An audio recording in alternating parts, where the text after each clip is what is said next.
Hey everybody, what's going on? Culturedog Sam Hatch back here with another Blu-Ray review, and I had meant to get this out when this came out. Originally, this dropped in late April, but Scream Factory put out a collector's edition of the Robert Zemeckis flick, Death Becomes Her. This movie came out in 1992 originally, and it's an interesting flick. It's got Goldie Hawn and Meryl Streep as these rivals, especially in love, and Meryl Streep is his actress. There's a pretty hokey song and dance bit in the beginning, and then Goldie Hawn is her slightly frumpy friend who introduces Bruce Willis, this plastic surgeon character, to her, and you know that Meryl Streep's going to swipe him for her own. And the film flashes forward many years later, where Goldie Hawn has eaten herself into this state of obesity and is constantly tormented by the thoughts of what Meryl Streep has done to her and over again through the years. And meanwhile, the relationship between Streep and Bruce Willis's character is falling apart. You know, she's this shrewish wife character, and he's this trod upon husband, and you know it's not going to go well. And then all of a sudden, Goldie Hawn returns, and she's a little bit more fabulous, which introduces this side story, or this kind of backstory, involving Isabella Rossellini's character as this mysterious Hollywood woman who has some supernatural mojo in her possession that can help Meryl Streep's character out and get back at Goldie Hawn. So it's this commentary on Hollywood's obsession with beauty, and of course between these two women characters that are always trying to outdo one another, and Bruce Willis's character, who's a part of the problem as a plastic surgeon, and precipitates this whole situation, this snake eating its own tail of people damaging themselves in order to look good and destroying their natural beauty in order to kind of maintain this Hollywood level of beauty. So there's that commentary, and maybe not as biting and as awesome as it thinks it is, but it is a fun enough movie. I almost think Bruce Willis, every time I watch it, I think he's miscast, but then again, he always wins me over throughout the film. Goldie Hawn and Meryl Streep are having a good time in it. Where it kind of falls down is the premise is really driven by, or at least the marketing of the film was really driven by what happens to these characters. So it's the kind of gimmickry of the film, the morbid, cartoonish imagery is more important than the characters. Because where else would you see a movie where it actually shows you like the demise, quote unquote, of two major characters? So these characters aren't as important as to what wacky hijinks they get into and what happens to their bodies and what special effects are used to bring that to light. So yeah, it has a hard time getting past that. It's a little uneven story-wise, and there's a pretty amazing history behind the film and how it was concocted. Originally, it was part of an anthology series, you know, more of like a Tales from the Crypt kind of thing. David Koepp wrote the screenplay with Martin Donovan, though not that Martin Donovan of Hal Hartley movies fame. But it was rewritten a couple times, and the focus eventually came to land upon this one doctor and his wife, and even that changed drastically throughout the kind of renditions. So it seems like there's not too many cooks in the kitchen, but it seemed like it took a while for the story to congeal, and even then they really shredded it. After test audiences saw it, they reverse engineered the film. There was a huge plot segment with Tracy Ullman's character, and that really kind of gave Bruce Willis's character a little bit more to do, and they got rid of all that. So sadly, there's no director's cut of the film. The other thing that was kind of strange was how much it relied on Tales from the Crypt, even though it wasn't a Tales from the Crypt film. It's got, of course, the traditional Robert Zemeckis stuff. It's got the Alan Silvestri music, and it's got that, classic feel. But it used Danny Elfman's actual Tales from the Crypt theme song in all the trailers, and it's not like that was something obscure. So it really hammered home the point that this is a Tales from the Crypt movie. And you see these characters with these kind of grisly, cartoonish deformities and these outrageous deaths, etc. And you're like, well, that's obviously a Tales from the Crypt movie, but it wasn't a Tales from the Crypt movie. So there was that kind of confusion that was set in there. That doesn't mean as much now as it did back when it first came out.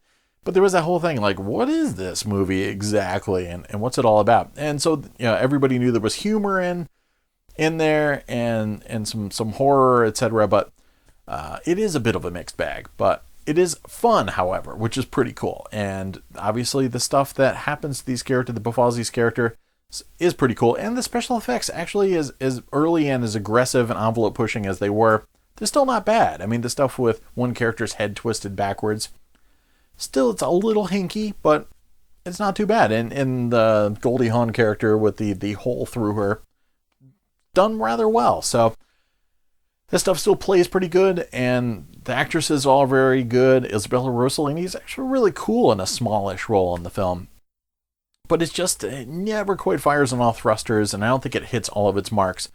But, it's short enough, and the ride is fun. Video quality is okay. I've heard people talking about a German Blu-ray and how this is similar to that. Again, it's kind of dated looking. It's a little washed out. Almost like there's a veil over it. There is detail to it, but it's nothing where you're going to see it and go, whoa, now that's Blu-ray. But I mean, that said, this hasn't really been treated with a lot of respect on home video. I mean, there was a Laserdisc that was letterboxed and an early DVD, but it's been kind of lingering for a while. So it's pretty cool that Scream Factory was able to bring this, even if it's just the same repurposed print that was seen overseas already, bring it out over here. And it looks good. It's just not a complete stunner. I did actually watch some special features on my CRT TV, and almost like an old Laserdisc print, it does look better and sharper and punchier on a CRT TV than it does on a modern HD display. Audio, it's got the usual DTS HD Master Audio stereo. Not a lot of crazy envelopment or anything like that. There's some good lightning strikes and all that sort of stuff. And the Alan Silvestri music is powerful enough.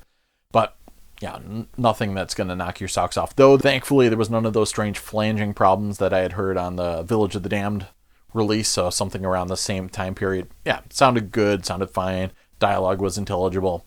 And, occasionally there was some surround juju to kick things up a notch, but just kind of service the story for the most part. There are a decent amount of special features on here. There's a pretty cool new making of that has interviews with Robert Zemeckis, David Koepp, Dean Cundey, who was the DP on the film, and production designer Rick Carter and special effects artist Lance Anderson and David Anderson.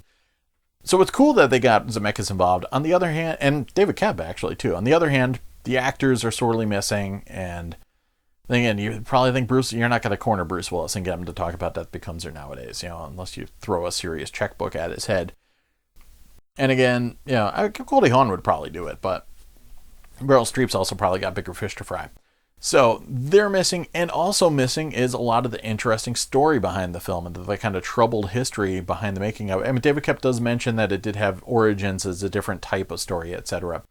But it could have been cooler to talk about how they cut the film so drastically, and apparently that footage is missing. I think Scream Factory was going to try and recover that from Universal. There's been a lot of speculation as to whether or not that footage still exists anymore, or if it was part of the footage destroyed in the Universal Studios fire from years ago.